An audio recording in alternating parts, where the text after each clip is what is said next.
Mr. Bennet's property consisted almost entirely in an estate of 2,000 a year, which, unfortunately for his daughters, was entailed in default of heirs male on a distant relation, and their mother's fortune, though ample for her situation in life, could but ill supply the deficiency of his.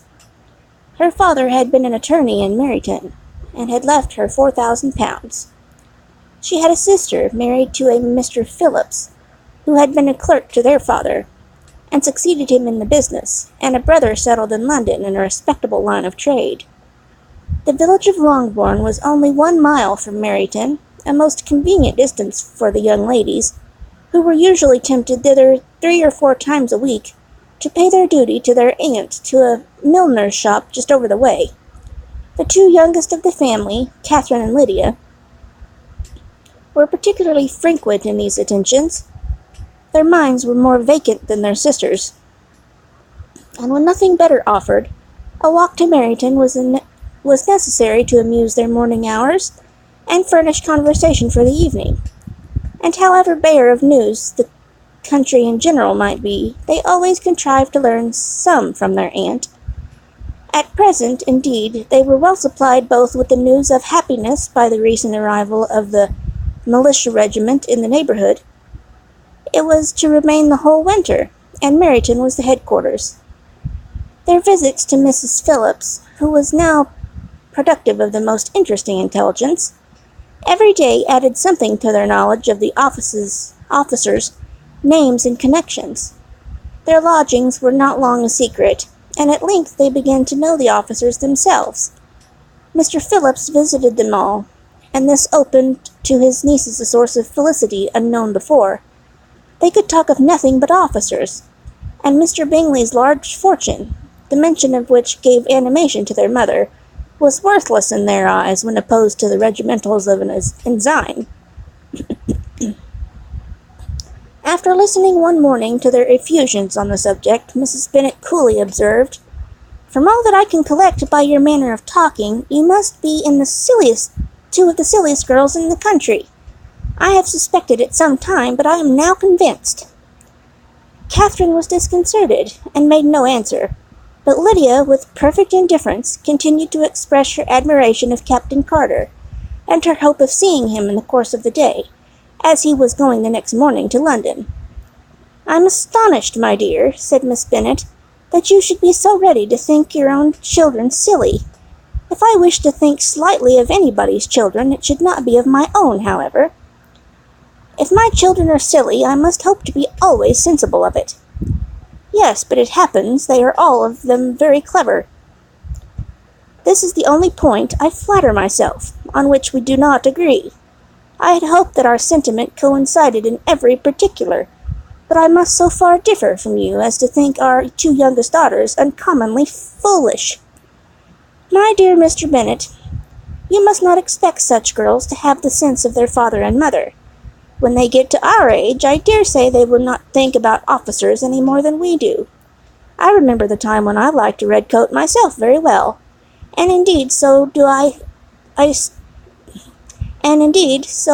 still at my heart, and if a smart young colonel, with 5 or 6,000 a year, should want one of my girls, I should not say nay to him, and I thought Colonel Foster looked very becoming the other night at Sir William's in his regimentals."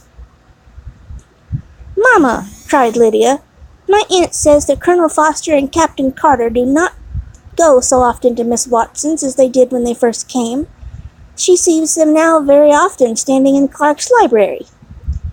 Miss Bennet was prevented replying by the entrance of the footman with a note for Miss Bennet. It came from Netherfield, and the servant waited for an answer. Miss Bennet's eyes sparkled with pleasure, and she was eagerly calling out while her daughter read, "Well, Jane, who is it from? What is it about? What does it say? Well, Jane, make haste and tell us. Make haste, my love." "It is from Miss Bingley," said Jane, and then read it aloud. "My dear friend, if you are not so compassionate as to dine to-day with Louisa and me, we shall be in danger of hating each other for the rest of our lives, for a whole day's tete-a-tete between 2 women can never end without a quarrel. Come as soon as you can on the receipt of this. My brother and the gentlemen are to dine with the officers. Yours ever, Caroline Bingley. "With the officers!" cried Lydia. "I wonder my aunt did not tell us of that." "Dining out," said Miss Bennet. "That is very unlucky." "Can I have the carriage?" said Jane. "No, my dear, you had better go on horseback, because it seems likely to rain, and then you must stay all night." "That would be a good scheme," said Elizabeth, "if you were sure that they would not offer to send her home." "Oh, but the gentlemen will have Miss Bingley's chaise to go to Meryton, and the Hursts have no horses to theirs." "I had much rather go in the coach." "But, my dear, your father cannot spare the horses, I am sure. They are wanted in the farm. Mr. Bennet, are they not?" "They are wanted in the farm much oftener than I can get them." "But if you have got them today," said Elizabeth, "my mother's purpose will be answered." She did at last extort from her father an acknowledgment that the horses were engaged. Jane was therefore obliged to go on horseback, and her mother attended her to the door, with many cheerful prognostics of a bad day. Her hopes were answered. Jane had not been gone long before it rained hard. Her sisters were uneasy for her, but her mother was delighted. The rain continued the whole evening without intermission. Jane certainly could not come back. "This was a lucky idea of mine indeed," said Miss Bennet more than once, as if the credit of making it rain were all her own. Till the next morning, however, she was not aware of all the felicity of her contrivance. Breakfast was scarcely over when a servant from Netherfield brought the following note for Elizabeth.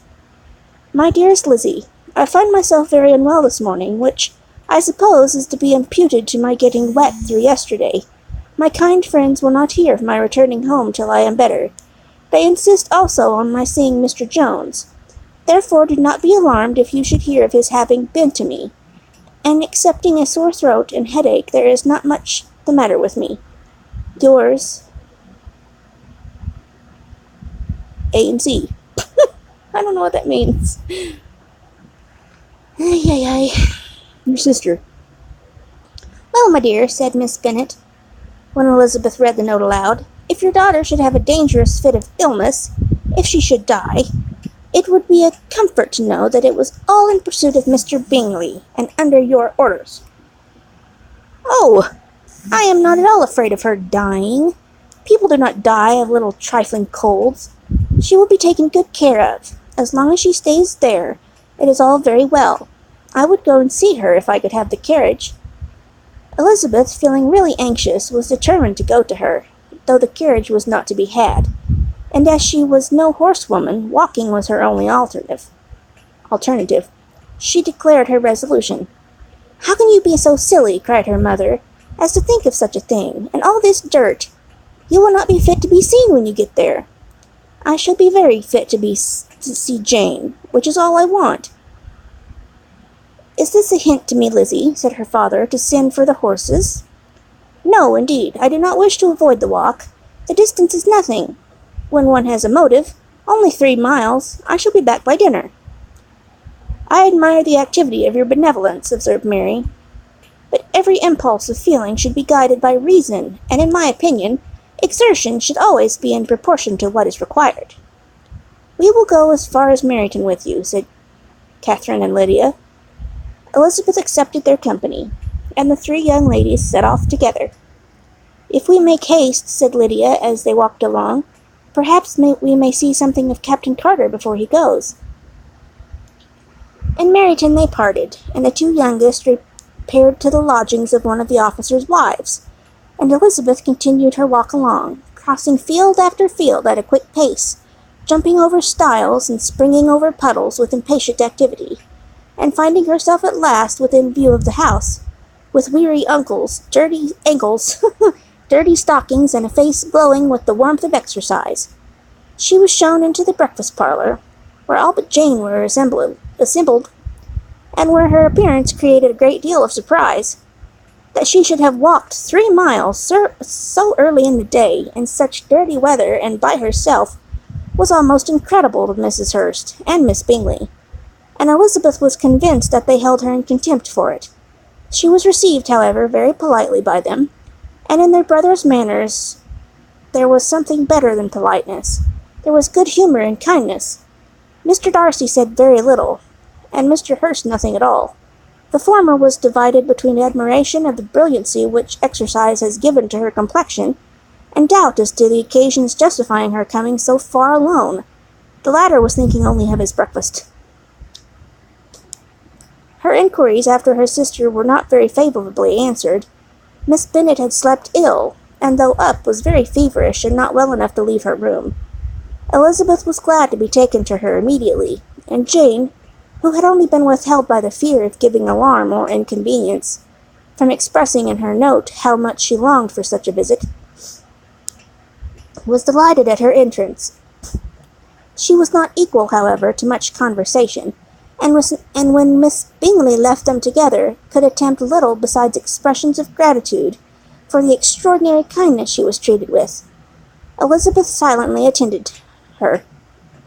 When breakfast was over, they were joined by the sisters, and Elizabeth began to like them herself. When she saw how much affection and solicitude they showed for Jane, the apothecary came, and having examined his patient, said, as might be supposed, that she had caught a violent cold, and that they must endeavour to get the better of it, advised her to return to bed, and promised her some draughts. The advice was followed readily, for the feverish symptoms increased, and her head ached acutely. Elizabeth did not quit her room for a moment, nor were the other ladies often absent. The gentlemen being out, they had in fact nothing to do elsewhere. When the clock struck 3, Elizabeth felt that she must go, and very unwillingly said so. Miss Bingley offered her the carriage, and she only wanted a little pressing to accept it, when Jane testified such concern in parting with her, that Miss Bingley was obliged to convert the offer of chaise into an invitation to remain at Netherfield for the present. Elizabeth most thankfully consented, and a servant was dispatched to Longbourn to acquaint the family with her stay, and bring back a supply of clothes.